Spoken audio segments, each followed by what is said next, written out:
be normalized, and we must refuse to normalize this human tragedy of epic proportions. The plight of women and children have been particularly devastating, as they still struggle to access the right quantity and quality of aid. As we have heard from Ms. Kagg's briefing, the United Nations Office for the Coordination of Humanitarian Affairs has recently reported that essential sexual and reproductive health services in Gaza are severely limited, as only a few hospitals remain partially operational following multiple attacks on healthcare facilities. A similar absence of specialized healthcare facilities for children remains a key concern. For months, heightened tensions and insecurity have continued to hinder the operations of aid agencies and the unimpeded flow of humanitarian assistance throughout the Palestinian territory. The continuous escalation of the conflict has impacted the ability of these agencies to work effectively and provide life-saving assistance to civilians, despite their best efforts. Furthermore, as reported by OCHA, over 193 UN personnel have been killed during the conflict, as well as other humanitarian workers. In support of the United Nations' effort to address the challenges of effective humanitarian support in the Gaza Strip, Sierra Leone would like to emphasize the following 2 points. Firstly, we reiterate our support for the Office of the Senior Humanitarian and Reconstruction Coordinator and recognize our efforts through meaningful engagement and consultations with relevant stakeholders to enhance facilitation, improve coordination, monitoring and verification of all relief consignments to Gaza. We welcome our recent visits to the north of Gaza and our discussion with the Israeli authorities to advance this mandate. In this regard, we believe that ongoing discussions with the Israeli government and the wider engagement aim at resolving the prolonged conflict between Israel and Palestine should prioritize the issue of unimpeded provision of and access to humanitarian aid and essential services, which are so desperately needed in the Gaza Strip and in the occupied Palestinian territories. We also therefore welcome the convening of the high-level conference on call for action urgent humanitarian aid for Gaza, held in Jordan on 11th June. Secondly, we reiterate our call on the parties to the conflict to strictly adhere to the obligations under international law, in particular international humanitarian law, and all relevant resolutions of this Council, and the binding provisional measures ordered by the International Court of Justice, aim at protecting civilians, including humanitarian workers and civilian infrastructure. An effective deconfliction mechanism is necessary to guarantee the safety and security of all humanitarian personnel and allow for the rapid facilitation of humanitarian relief. We welcome the operationalization of the UN mechanism and improve access in the north through the RS West crossing. However, we note the constraints UNRWA and other partners encounter on the ground to store, transport, and distribute aid to South and Central Gaza. We call for access to be granted via all possible routes into the Gaza Strip and to reduce such obstacles and for improvement in delays and restrictions from checkpoint procedures and clearance for aid. We are of the view that an immediate and sustained truce leading to a cessation of hostilities will significantly improve the humanitarian situation on the ground.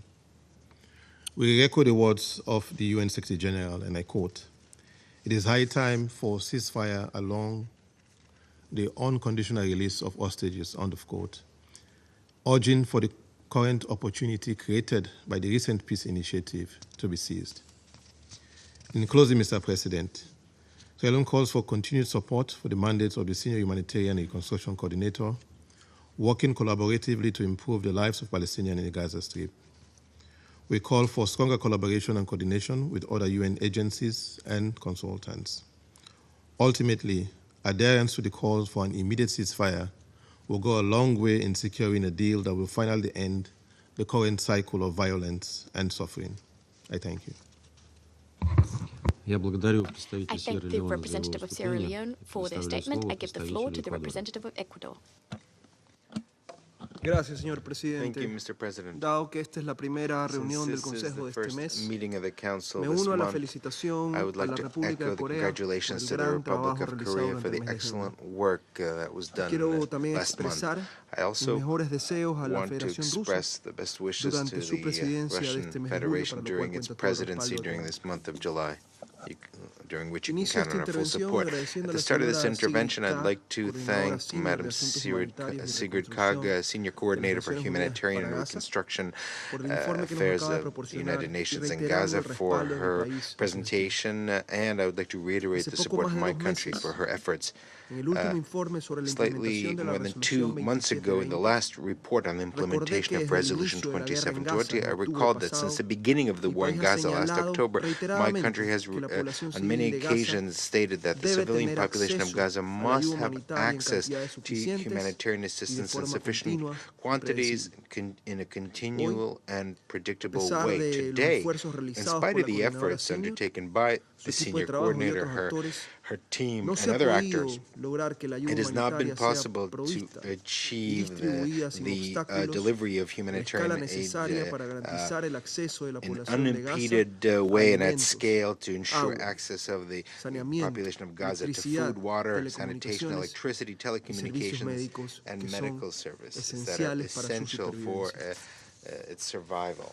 Los esfuerzos humanitarios The humanitarian continúan siendo efforts afectados por continue to be restricciones. affected by Las restrictions. operaciones militares en The Rafah military han operations in afectado el Rafah ingreso de have ayuda affected que the ya era entry of insuficiente. aid, which La already was distribución inadequate. The sigue distribution siendo continues una to tarea be a complicada y complicated task extremadamente and an peligrosa, extremely mientras las dangerous one. condiciones de In the vida empeoran meantime, y el riesgo de la living hambruna conditions are no getting disminuye. worse and the risk of famine is Señor not presidente, diminishing. Mr. President, el Ecuador valora los Ecuador esfuerzos realizados commends the para la efforts undertaken to operationalize hacer operativo el mecanismo the 2720 2720 y mechanism alienta a and persistir en este encourages empeño in persisting a in this pesar de los task problemas y in desafíos spite of enfrentados. problems and challenges Estos faced. problemas y These desafíos problems and se originan en la challenges falta de are voluntad due to the lack política. of political Como will. bien señaló la As coordinadora CAG, stated by en abril Coordinator pasado, COG es last necesario un April, cambio de a paradigma change of paradigm is sustentado en la necessary, voluntad sustained política. by political will. Sin voluntad política no Without será political posible will, el it will not aumento be de la possible calidad to y la increase the cantidad de la quality and ayuda ni quantity la of aid adopción de or medidas que the permitan su adoption of distribución measures that segura y allow sin for its obstáculos dentro de safe and Gaza, unimpeded ni la distribution planificación inside y Gaza, nor the preparación de la planning and recuperación y preparation for reconstrucción early tempranas. recovery and Mi reconstruction. país My llama a todas country las partes a calls on all recordar que la parties resolución to remember 2720 that Resolution exige que las 2720 partes en demands that the conflicto parties to the cooperen con la conflict coordinadora cooperate CAG with sin Coordinator demoras COG without ni delay or obstrucciones obstruction, y a demostrar su and to voluntad demonstrate política their en este y political en todos los will ámbitos in del this and in conflicto. all other aspects of the conflict. Para concluir, To conclude, señor presidente, Mr. reitero la President, I condena would del like to Ecuador a reiterate los the actos condemnation terroristas de by Hamas Ecuador of the iniciados el terrorist 7 de actions of octubre Hamas del on año the 7th pasado of October y of a last todos year, los and actos de violencia all contra acts of civiles e violence against insisto civilians, and en I demandar tanto insist la liberación on inmediata e demanding incondicional de todos los rehenes como el cese inmediato de both las the hostilidades en immediate and cumplimiento de las unconditional release resoluciones of de all este Consejo. hostages, as Muchas well as gracias. the cessation of hostilities in compliance with the resolutions of this Я council. Thank благодарю you. представителя Эквадора за его I thank the заявление. representative of Предоставляю Ecuador for слово their statement. I give представителю the floor Мозамбика. to the representative of Mozambique. Mr. President, Mozambique wishes to begin by warmly congratulating you and your country, the Russian Federation, for the assumption of the important post of President of the Security Council in the current month of July. We wish to assure you our fullest cooperation. We commend the Republic of Korea for the most successful presidency of the Security Council in June. We thank the Russian Federation presidency for convening this important briefing on the situation in the Middle East, including the Palestinian question. We extend our profound gratitude to Ms. Sigrid Kaag, Senior Humanitarian and Reconstruction Coordinator for Gaza, for our insightful and very moving briefing on the situation in Gaza, particularly on the compliance with the United Nations Security Council resolution 2720 of 22nd of December 2023. Mr. President, by adopting Resolution 2720, 3 months after the outbreak of the crisis in the Gaza Strip, this Council took an important step. We were moved by the determination to address effectively the catastrophic humanitarian situation that befell the Gaza Strip and the Palestinian people. Through this resolution, important mechanisms were envisaged and established in order to allow for the humanitarian response to the crisis, having in mind full respect for human dignity of the Palestinian people. 6 months have elapsed since the adoption of the said resolution. From the report we have just heard, the stated goals of the resolution are far from being achieved as we meet today here in the Council. On the contrary, we are witnessing death on a daily basis and on a large scale in Gaza. Hostages, on the other hand, have not yet been released, and humanitarian assistance has not reached the millions of Gazans in need. We are deeply convinced that there are no plausible reasons for the current unjustified and unbearable suffering of the Palestinian people in Gaza.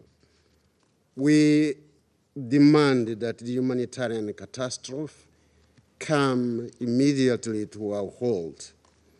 As Council members, we are duty-bound to continue addressing the situation in Gaza as a matter of urgency. Mozambique commends the efforts of the Senior Humanitarian and Reconstruction Coordinator for Gaza, as well as the tireless work conducted by our team to ensure the implementation of this important resolution. We strongly encourage the engagement with the relevant parties, the international community as a whole, in the implementation of resolutions, other resolutions, 2712, 2720, and even the spirit of resolution 2728. We hold the view that this Council must stand united in its support for the work of Ms. Sigrid Kaag, our team, and other stakeholders with a view to addressing the current humanitarian crisis in Gaza. The humanitarian efforts in Gaza require a solid ceasefire. In parallel, efforts must be made for the release of hostages, for full humanitarian access and assistance, for dialogue, for peace, for the reconstruction of Gaza, as well as for the implementation of a two-state solution leading to a peaceful coexistence between Palestine and Israel, living side by side within secure and internationally recognized borders. I thank you, Mr. President. Я благодарю I thank представителя the Мозамбика за representative of его Mozambique for выступление. their Сейчас statement, and I now предоставляю give the слово floor to the представителю Мальты. representative of Malta. Thank you, President, and I also thank Senior Humanitarian and Reconstruction Coordinator Ms. Kach for her briefing and her efforts. Resolution 2720 sought to address the humanitarian catastrophe in Gaza. It is gravely alarming that 9 months into the conflict, the conditions in the Strip remain dire and continue to deteriorate. Since 7 October, more than 37,000 people have been killed as a result of the Israeli military operation, with countless others wounded. 75% of the Gazan population has been internally displaced, and the majority on more than one occasion. Nearly the entire population is facing high levels of food insecurity, with concerning reports detailing the use of starvation as a method of warfare. Children continue to bear the brunt of this war. Israel's continued and expansive military operation in Rafah has further compounded existing risks for civilians and debilitated the humanitarian response. This includes through the seizure of the vital Rafah crossing, which remains inoperative.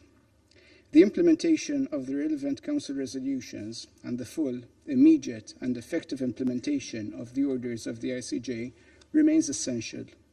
The obligation to ensure the unimpeded and safe delivery of humanitarian aid into and throughout Gaza, including through the lifting of all barriers to the provision of humanitarian assistance on a large scale, remains paramount. We are encouraged to note from Senior Coordinator Skach's briefing that the 2720 mechanism is now operational and contributing to improving coordinated efforts for aid delivery into Gaza. We maintain that land routes remain the most feasible and effective way to ensure that unprecedented levels of aid now enter the Strip. It is troubling that fuel shortages issues persist, hindering aid operations and the function of critical civilian facilities such as water, health and sanitation, increasing risks of communicable diseases in rising summer temperatures. Commercial goods must also be prioritized, as the people of Gaza cannot depend on aid alone. Furthermore, Malta is deeply concerned at reports of increased challenges for aid distribution within Gaza due to rising insecurities, including lawlessness, criminality, and looting. This deterioration on the ground places significant strain on the UN and its partners in continuing their respective relief efforts. As demanded for in Resolution 2720, and in accordance with international humanitarian law, United Nations and humanitarian personnel must have robust assurances for their safety and security. Last week's killing of an MSF staffer is another tragic demonstration of the high price humanitarians and health workers continue to pay with impunity. All parties must fully respect and utilize the deconfliction mechanism. Independent investigations into all killings of UN and humanitarian staff must also be held. Furthermore, the work of the UN must not be politicized. UNRWA is an irreplaceable actor, without which there can be no meaningful comprehensive aid operation into Gaza. It is operating under extremely difficult conditions, and it is crucial that the international community ensures that the agency receives the required funding and support. President, as we sit in another meeting on the situation in Gaza, we cannot risk normalizing the state of affairs. This persistent despair cannot become the inherent status quo for the Palestinian civilians and the hostages that are still being held captive by Hamas and Palestinian Islamic Jihad. On this note, we reiterate our call for the immediate and unconditional release of all hostages. Malta reiterates its call for an immediate and permanent ceasefire. We urge both Hamas and Israel to accept the terms of the proposal outlined in Resolution 2735 and to put an end to further human suffering. This is the only way to allow for significant flooding of aid into and across Gaza. It would also allow the space for a massive recovery and reconstruction efforts that are necessary. Crucially, a ceasefire will bring us a step closer towards a vital political horizon. It is a fundamental requirement for the realization of the two-state solution and lasting peace between Israelis and Palestinians. I thank you. Я благодарю представителя Мальты за выступление. Сейчас предоставляю слово представителю Алжира.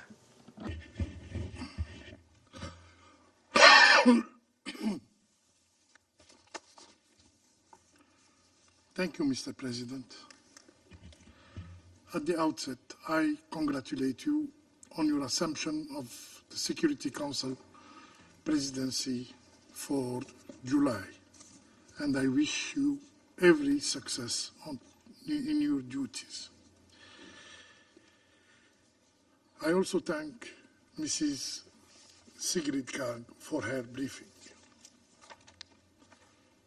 After 9 months of a brutal killing machine being launched against the defenseless population in Gaza, the humanitarian situation is catastrophic. World Food Programme Executive Director Cindy McCain stated, and I quote, "People in Gaza are starving to death.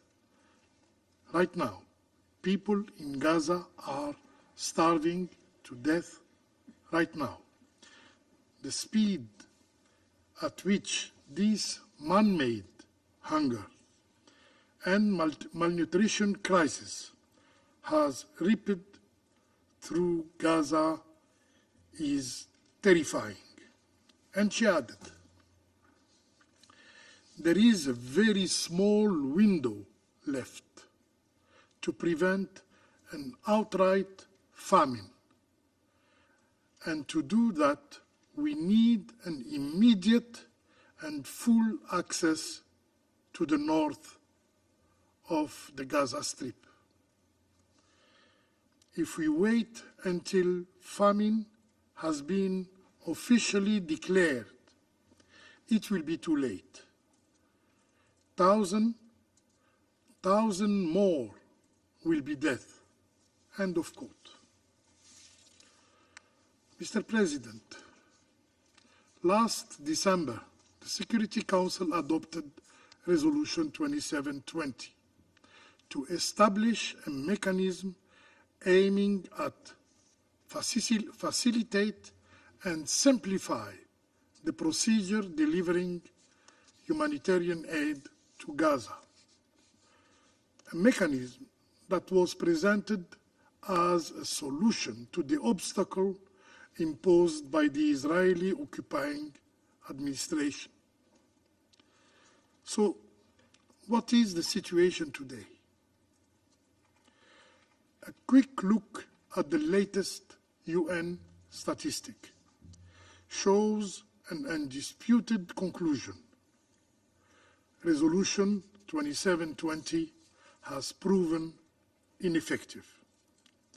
When this resolution was adopted, about 100 trucks entered Gaza daily.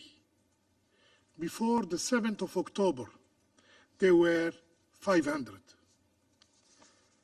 Today, the same problems remain, despite the effort of Mrs. Kaag. And humanitarian actors continue to face numerous difficulties in accessing Gaza. According to the ICP, extremely limited humanitarian access to and within the Gaza Strip continue to impede the safe and equitable delivery of life-saving, multi-sector humanitarian assistance, critical for famine prevention and response. These include severe limitation to the supply of goods, spare parts, as well as basic services. Last June, the access rate did not exceed 73 trucks per day. This small number is the result of the Israeli occupiers' deliberate policy of using starvation as a means of war. Yes, how can we justify the destruction and burning of the Rafah crossing, which is now out of service?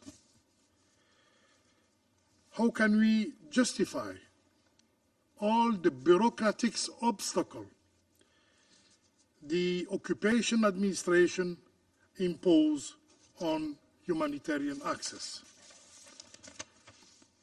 Image of more than 1,200 trucks lined up on the Egyptian side of the Palestinian border demonstrate the deterrent and complex administrative processes.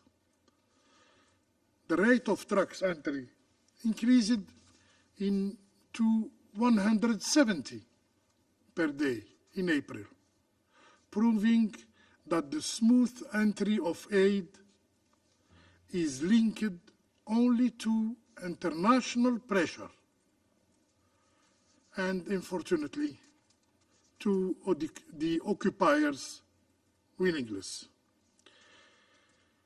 We have repeatedly stated that the food crisis in Gaza is man-made. It's not the result of the failure of the international community or the UN mechanisms. It is due to the occupiers' policy of using starvation as a means of its dirty war against the Palestinians. Mr. President, today, distribution of humanitarian aid remains a major concern. UNRWA, the backbone of humanitarian action in Gaza, is prevented to operate throughout the Gaza Strip. It is unacceptable that even the OIOS report and Madame Colonna's report, UNRWA continues to be subject to attacks. We noticed that UNRWA was almost absent from the briefing we have heard today. Also, no provision related to its role in the effort of distribution and reconstruction in Gaza was mentioned. In this regard, a legitimate question should be asked on the plans for this agency, whose mandate is vital for the Palestinian people. For us, UNRWA is irrepressible, and the choice of NGOs to take on its task has proven ineffective. Furthermore, security issues related to distribution are to be expected. The Israeli occupying force systematically attacks the police, the Palestinian local police, during aid deliveries.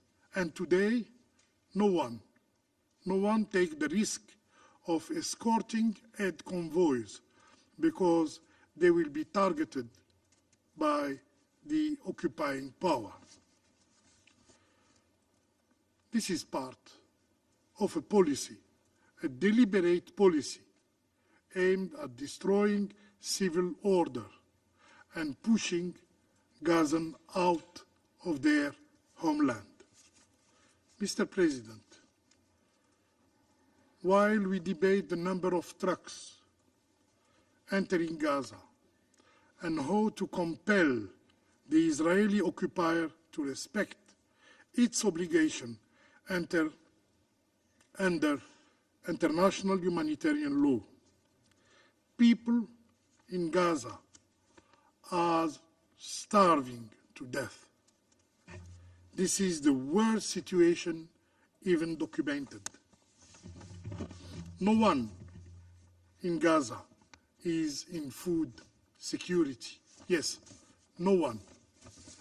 The impact of blocking humanitarian aid from entering Gaza is seen in videos on social media that show people eating 3 leaves, with some reports saying leaves have become a commodity, not for livestock, but for people to feed on. The consequences of blocking aid are shown in the faces of all the people in Gaza, 2.2 million people who are suffering from famine, as reported by the ICP Integrated Food Security Phase Classification. Mr. President and dear colleagues, in conclusion, we wonder if we in the Security Council will be able to really impose a solution that will put an end to the suffering of the Palestinians. The life of Palestinians in Gaza are threatened by hunger and disease. Without urgent action, the world will witness a humanitarian tragedy that will be written in the dark pages of history. I thank you. Я благодарю представителя Алжира за Thank the его representative of выступление. Algeria Сейчас for his statement, and I now предоставляю give the слово floor представителю to the Соединенных United States. Thank you, Mr. President. Thank you, Senior Coordinator COG, for your briefing and for the continued work and dedication of your team to alleviating the dire humanitarian situation in Gaza. The UN's humanitarian response capabilities and leadership are essential.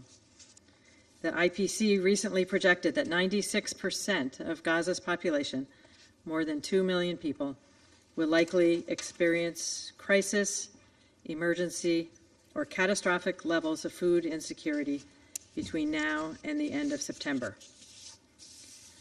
With much of Gaza's population facing catastrophic levels of hunger, the situation is at risk of worsening rapidly, especially with sustained disruptions in aid flows.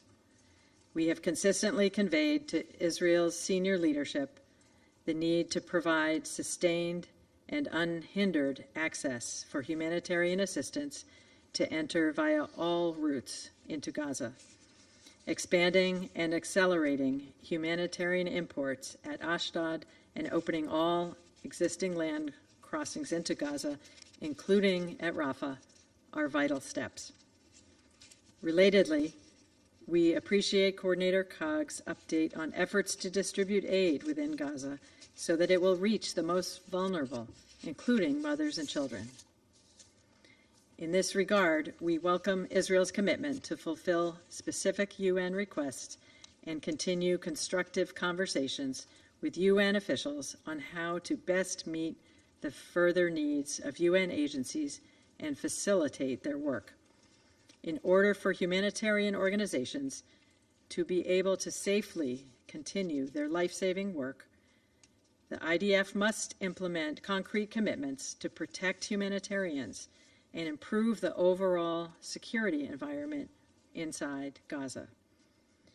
We reiterate that the lack of an effective deconfliction mechanism nearly 9 months into the conflict is unacceptable and continues to put humanitarian actors at tremendous risk. Colleagues, while we continue to press Israel to improve humanitarian access, we know that the best way to address the crisis is for Hamas to accept the ceasefire proposal endorsed by this Council in Resolution 2735.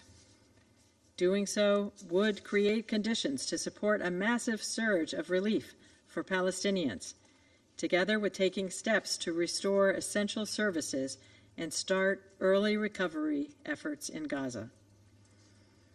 If the operating conditions improve, the humanitarian community can then provide life-saving assistance to the most vulnerable, including the many unaccompanied and separated children, pregnant women, the elderly, and the many, many families who are going hungry and dying from preventable infections and disease. A ceasefire would also allow for increased commercial activity in Gaza, getting needed supplies to people and markets. Unfortunately, Hamas has ignored the calls from this Council and across the international community, coming back with new demands outside of the framework outlined by Resolution 2735. We continue to work with Israel, Egypt, and Qatar to try and bridge the gaps, and as we heard this week, Israel remains on board. We urge all Council members to continue to press Hamas to accept this deal without delay or conditions and to bring about the ceasefire with a release of hostages.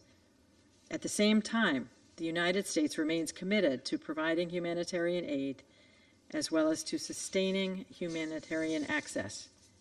In June, we announced an additional $404 million in life-saving humanitarian aid to support Palestinian civilians in Gaza, the West Bank, and the region to provide food, safe drinking water, health care, and protection. We also stand ready to continue supporting Senior Coordinator Cog's efforts and would urge others on the Council to do so as well. Thank you. Я благодарю представителя Соединенных I Штатов thank за the его representative of the выступление. United Сейчас States предоставляю for your слово statement, and I представителю give the Словении. floor to Slovenia. Thank you very much, Mr. President. I would also like to thank Senior Coordinator CAG for her briefing today.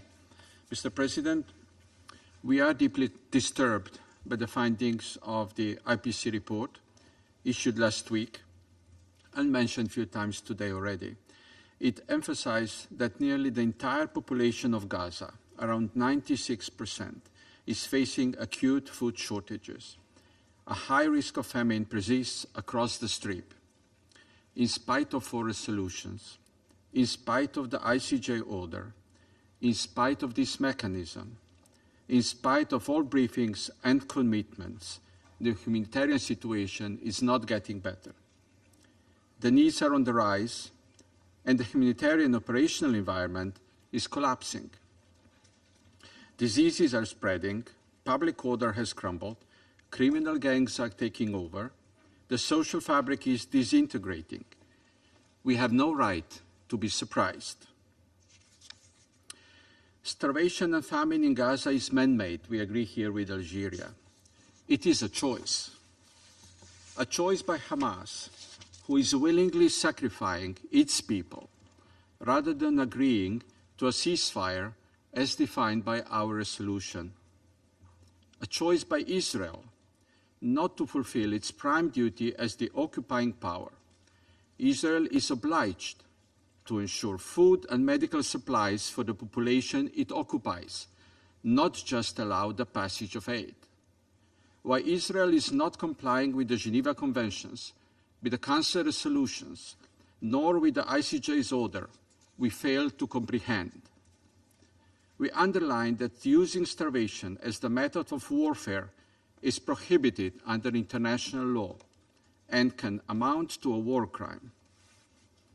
We have heard from Israel that there is no limit to aid reaching Gaza. We find it hard to believe. Verified and trustworthy reports about hunger and the dire needs of Gazan civilian population have been reaching us for months. If there is no limit to the aid reaching Gaza, why do 50,000 children require treatment for acute malnutrition? Mr. President, we condemn the continuation of attacks on humanitarian workers and UN and humanitarian premises and convoys, including UNRWA, ICRC, and others. Some have halted their operations out of concern for the lives of their staff. Over 270 humanitarian workers have been killed in Gaza. Others are facing a multitude of operational challenges and obstacles. We repeat our call for the implementation of all measures to ensure the safety and security of humanitarian workers. This includes a fully functioning deconfliction mechanism, as well as delivering on other commitments made, such as tactical pauses. We also repeat our call for the immediate release of all hostages and for granting unrestricted ICRC access to them. Holding them in Hamas tunnels for the past 9 months is simply inhumane. We commend sustained efforts by Jordan and Egypt and other countries to de-escalate the crisis and for convening humanitarian conference in Amman on June 11. Mrs. Kak, we highly appreciate your efforts and the efforts of your team. We value your high-level contacts and advocacy work to keep the world's attention on this humanitarian crisis. We believe the start of the work of the mechanism can provide us, humanitarian organizations and donors, an overview and analysis of the aid reaching and being distributed in Gaza. Yet the main goal of accelerating the safe delivery of aid to every corner of Gaza is not in sight. We are missing the main ingredient for the mechanism's success, which is a ceasefire. Mr. President, the end of bombing and ceasefire will not magically solve problems for civilians in Gaza. It will be only the beginning of the end of their suffering. It will not automatically lead to sustained and unhindered humanitarian access, and neither reduce the risk of famine. It will not automatically restore public order, and neither open doors to reconstruction. It will not automatically enable a political process leading to the two-state solution, and neither ensure that a human tragedy of epic proportions, as described by my neighbor from Sierra Leone, happens never again. So, dear colleagues, we agree with France that it is time, that it is urgent for the Security Council to start reflecting on Gaza beyond the ceasefire, even if today this seems so far away. Thank you. I thank the representative of Slovenia for their statement. I give the floor to the Republic of Korea. Thank you, Mr. President. Let me take this opportunity to express our sincere gratitude to all Council members for their kind support during ROK presidency last month. And we congratulate the Russian Federation on assuming the July presidency and wish you all the best for this month. I thank Senior Coordinator Sigrid Kaag for her detailed and insightful briefing. The Republic of Korea would like to express sincere appreciation and support for Ms. Kaag and her team, as well as the relevant countries for the efforts to advance the humanitarian mechanism under Resolution 2720. We welcome the improvements made to the process of humanitarian assistance detailed by Ms. Kaag, including expediting the entry process of humanitarian cargo and activating some land and maritime corridors into Gaza. We hope that the 2720 mechanism can keep contributing to effective monitoring and tracking of humanitarian assistance as well as commercial goods. However, we are deeply worried that even with the launching of the 2720 mechanism in May, the humanitarian situation in Gaza is still deteriorating, particularly since Israel commenced military operations in Rafah in May. 1.1 million Palestinians are experiencing catastrophic food insecurity, and 67% of Gaza's water and sanitation systems have been destroyed as heat and dehydration surge. It is highly troublesome that, as the Secretary General described last week, total lawlessness in Gaza is making the delivery of aid to those in need impossible. tangible steps to end this tragedy must be implemented. First, we stress that under international law, it is the obligation of the occupying power, Israel, not the United Nations or NGOs, to restore and ensure public order and safety in Gaza. When aid cannot be delivered to civilians, the number of trucks crossing the border into Gaza is meaningless beyond mere statistics. Second, humanitarian goods should be prioritized over commercial ones. Of course, humanitarian assistance alone cannot meet the needs of the 2.3 million civilians in Gaza. That is why we have called for the entry of commercial goods into Gaza, which commenced 2 months ago. However, permissions for commercial goods should not lead to a decrease in the humanitarian cargo entering Gaza. Considering the economic collapse due to the ongoing hostilities, rapid and safe delivery of essential humanitarian aid should be assured and prioritized, especially for the most vulnerable people who have limited access to commercial goods. Third, Israel should do more to protect humanitarian workers. Too many aid workers, including 193 UNRWA staff members, have been killed. Improved notification and a more effective deconfliction mechanism should be implemented. Coordination meetings between the IDF and humanitarian agencies should function as an effective platform to share all relevant information and prevent any security incidents. Resolution 2730 on the protection of humanitarian personnel and civilians should be faithfully implemented. Fourth, all land crossings leading to every corner of the Gaza Strip must be opened. This will not only increase the volume of aid into Gaza, but also shorten the distance between the entry and distribution points. Opening the Rafah crossing is vital, as it is not only a crucial humanitarian entry point, but also the main entry and exit point for people in Gaza, especially those in need of medical treatment. To ensure all of these requirements, an immediate ceasefire, along with the release of all hostages, is urgently needed.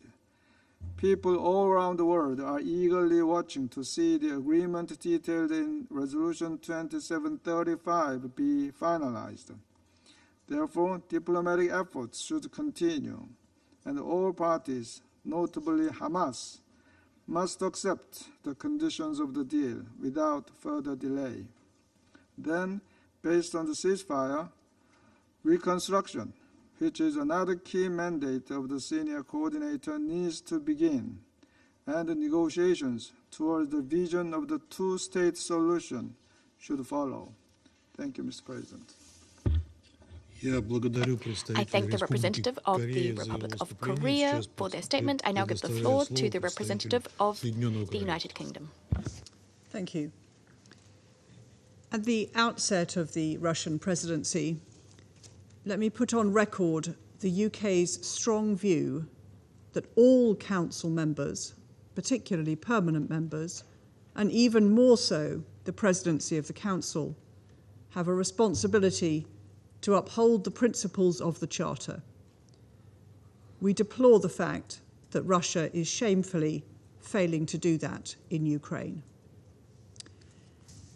I'd like to start by joining others in thanking the Senior Humanitarian and Reconstruction Coordinator for your important work to alleviate the suffering of Palestinian civilians in Gaza, including the focus on women and children. They're still suffering a devastating and deteriorating humanitarian crisis. Too many people have died. We reiterate our strong condemnation of Hamas' 7 October attacks, and we call for the immediate release of all the remaining hostages and the return of all those who have died in captivity.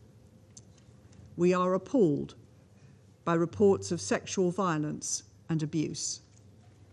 The UK stands firm in its condemnation of this heinous acts.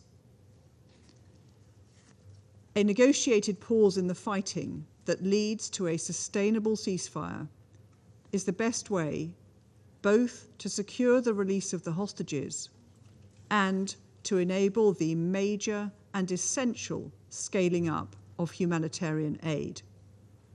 There is now a deal on the table, endorsed by this Council, to achieve these goals. The onus is now on Hamas to accept it.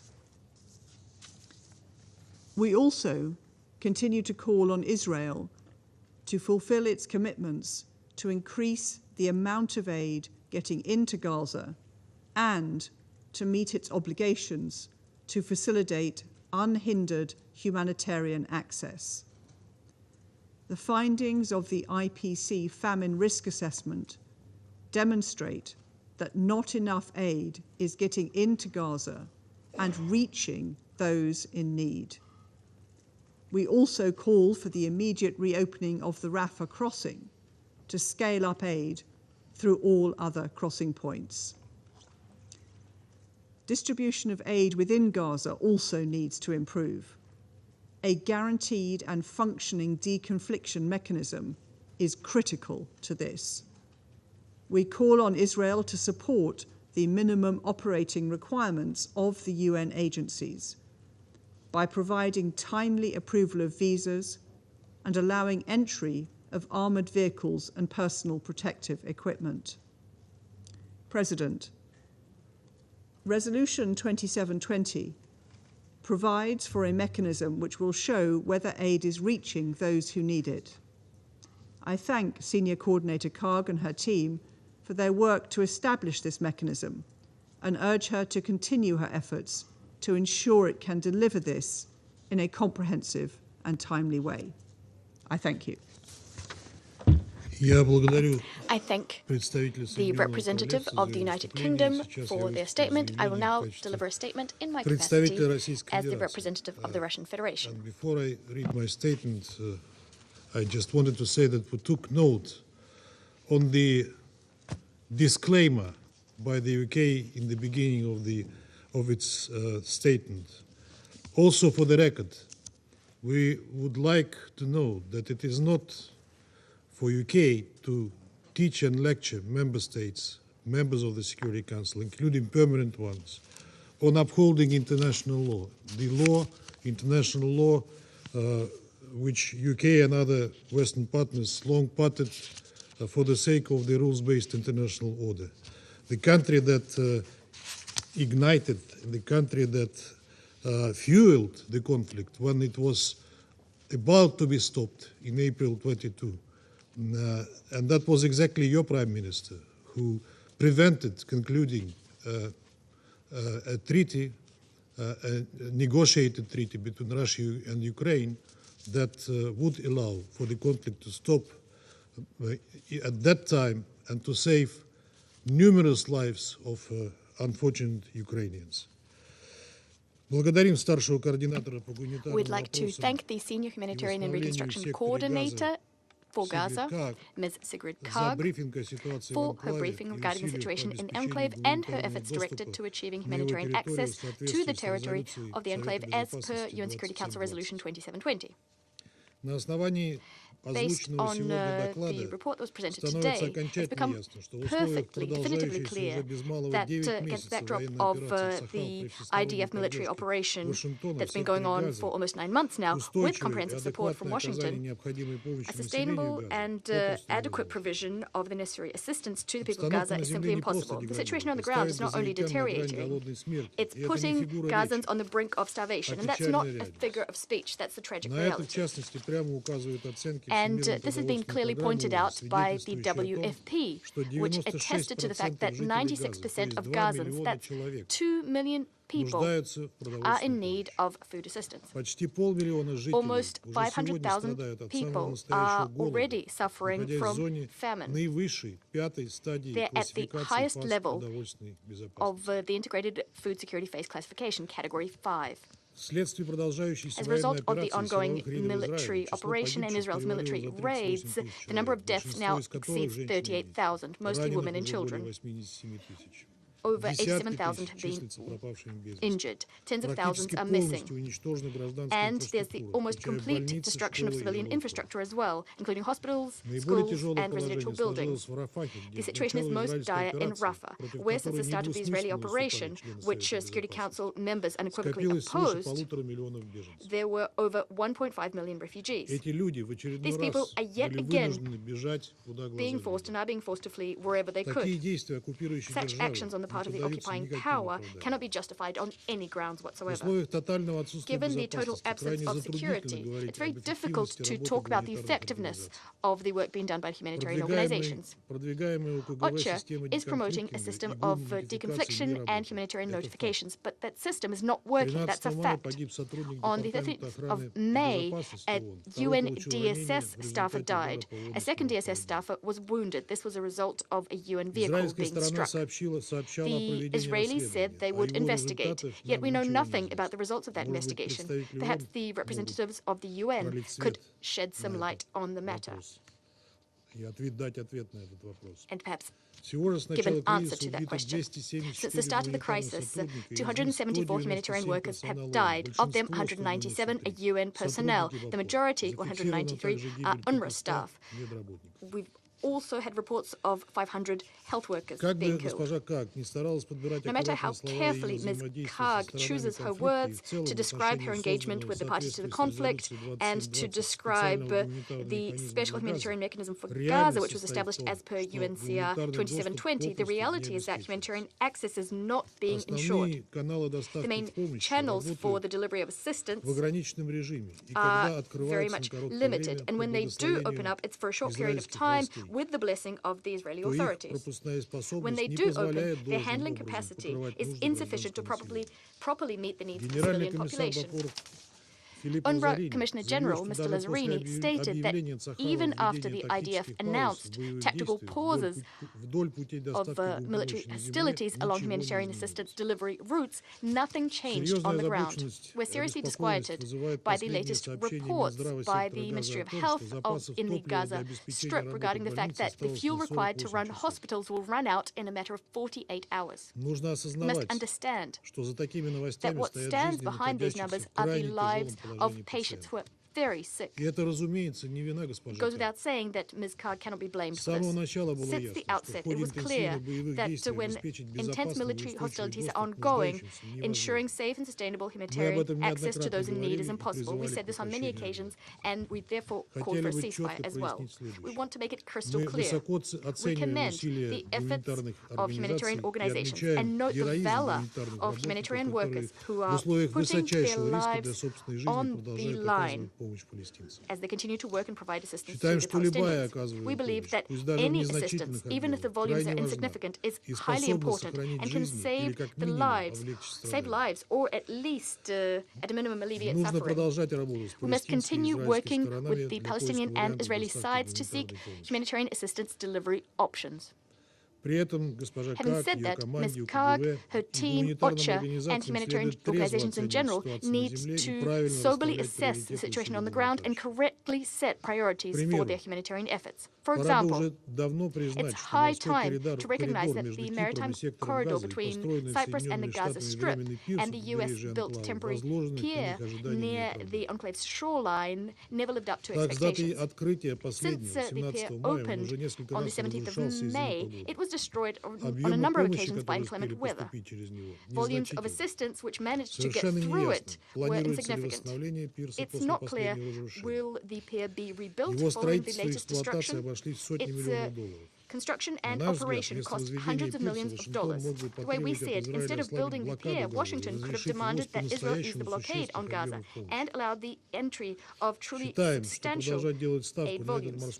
We deem that continuing to bet on the maritime route, portraying this route as one of, if not the most important artery for assisting the Palestinians, is wishful thinking. On our side, we'll continue to providing all aid that we can to the Palestinians. From the very outset, airplanes of the Ministry of Emergency Situations of Russia sent to Arish, a city in Egypt on the border, for on-shipment to the besieged Palestinian enclave over 500 tons of humanitarian assistance via the Egyptian Red Crescent Society. The latest round of deliveries occurred on the 19th of June. In addition to government bodies, Russian NGOs and civil society organizations are actively involved in collecting assistance for Palestinians in need. There are also private individuals, and thanks to all of their efforts across Russia, hundreds of tons of medicines, warm clothes, tents, foodstuffs, and other essentials were collected and sent to the Gaza Strip for subsequent distribution to Gaza. Colleagues, we stand convinced that given the unabating escalation of violence in the Palestine-Israeli conflict zone, the UN Security Council must continue to exert pressure on Israel and its US ally to establish an immediate, unconditional, and permanent ceasefire. That is the only way to establish the conditions for switching the settlement to a political and diplomatic track. This requires, first and foremost, direct dialogue to be established between Israelis and Palestinians across the whole range of final status issues. The outcome of this process should be the implementation of a formula that's been approved by the international community, the two-state formula, Israel and Palestine living side by side in peace and security within the borders of 1967. I resume my function as President of the Security Council. There are no more names on the list of speakers. I now invite Council members to continue our discussion of the subject in informal consultations. The meeting stands adjourned.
simple and the absence of the ceasefire. Because in the situation of the hostilities of the war continuing, there cannot be any implementation, any true faithful implementation of all the resolutions that we adopted, including the one that we discussed today.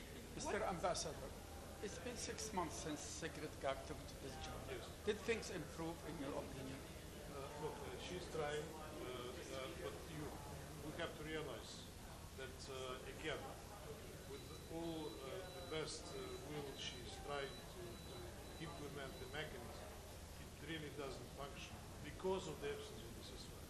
The absence of the ceasefire, the absence of the ceasefire, and the absence of the ceasefire. It's very difficult. The humanitarian organizations are not properly working in the strip. The humanitarian deliveries are limited. There are issues with them. Also, there are a lot of them which are on the border between Egypt and Gaza, which are not entering. The number of trucks is very low. It does not provide for the needs of the Palestinian people. So that's it. I mean, everything is bad. And that is again because of the absence of the ceasefire. Thank you. What about the emphasis on Hamas not abiding by the ceasefire? We were saying many times. Yeah. We heard that allegedly Israel agreed for the implementation. But then we heard at the same meeting where we adopted the latest resolution that Israel will not be negotiating with Hamas. That Hamas came up with their view how the resolution should be implemented, and it was immediately accused of refusing the deal. I mean, negotiations meaning what that countries talk and negotiate with each other how the deal will be implemented. But whatever Hamas said to the proposal that was initially put on the table was flatly rejected. And now Hamas is being accused of non-complying with the resolution, not willing to implement it, etc. I have to say to the record that Israel was the first to announce it, despite all the assurances that the U.S. administration was giving throughout the course of the week.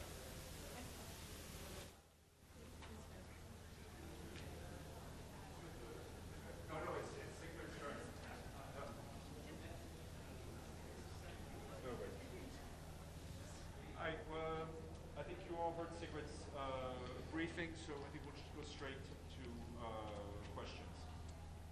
Yeah. Thank you. Abdul Hamid Sayami from the Arabic Daily, Al-Quds Al-Arabi, so I just want to record my... You have been 6 months in the job, Madam. Your report is confusing. Sometimes you talk about progress, sometimes you talk about a very pessimistic situation. So how you evaluate your 6 months of work? Did the Palestinians get any benefit from this appointment? Well, it's not about my appointment, it's not about me. I think you have to look at it through the lens of the resolution. The resolution asks 2 things: facilitation, expedition, and acceleration of humanitarian assistance. Second part is the establishment of a mechanism to underpin this. I'll start with the second part. The mechanism is operational, up and running. It enabled the establishment of additional supply routes, Cyprus, importantly Jordan, the Jordan corridor. It enabled also the temporary reopening of the port of Ashdod, the opening of Tzikim and West Eretz, which allowed for aid to go to the north, which has actually been very important in the recent period. Now, the closure of the Rafah border crossing, of course, so extremely important since the military invasion in Rafah by the Israelis, has undercut the ability to bring significant volume and sustain that. There's another leg to a changing situation in a war zone, which of course is the lawlessness and the breakdown of civil order, which makes it very hard for the humanitarians, UN included, to come and receive aid and subsequently distribute it.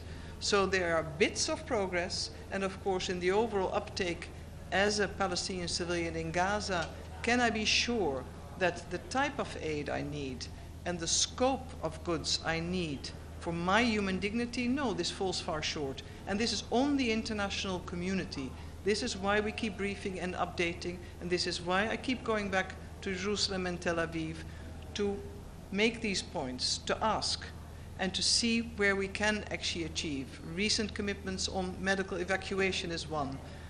What's needed for water and sanitation, given the looming public health crisis in Gaza, waste management, etc. But I think my report is quite comprehensive. Thank you. Mike? Two questions, Ms. Cog. Number one, other than laying out the facts on the ground for the Council today, did you make any specific recommendations to them going forward? And secondly, much has been made of the tensions between the UN and Israeli authorities in terms of getting humanitarian aid going. What have those discussions been like in terms of your personal experience? Well, I'll start with the last question. I have been well received. I keep having access to the highest levels, and I have important conversations to obviously focus on the implementation of what's so important, which is sustained flow of assistance of a broad nature into the Gaza Strip to assist civilians. Equally so to make sure that we can verify and monitor and that those take place in a correct and a constructive atmosphere, and there's an ongoing need. Members of my team are also in close contact. The first part, the tensions, as you said, it depends on which area of work you would speak to. I'll stick to what is most relevant to Security Council Resolution 2720. That is, of course, the data. We see an ongoing discussion about X number of trucks, either piling up at Kerem Shalom or the goods, and the ability of the UN actually to come and collect it and distribute it. You see a data gap there. And those are obviously different conclusions that we draw. But what's actually interesting about the establishment of the mechanism, it has one database. You can see which types of goods go in, what's approved, what's denied, and where's the follow-up. So hopefully we can also have, at least on that part, a common ground in order to fix it and to solve it, because the civilians in Gaza need as much as possible. They need it sustained, and they don't need it tomorrow, they need it way back when. Efraim? Thank you so much. Ms. Kag, you mentioned the importance of having political will, and also you mentioned that you met Prime Minister Netanyahu.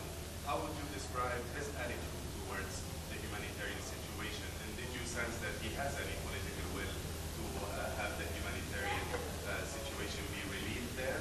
Also, many other delegates today and ambassadors said that nothing really can be done short of a complete ceasefire of the humanitarian level. Do you share that assessment as well?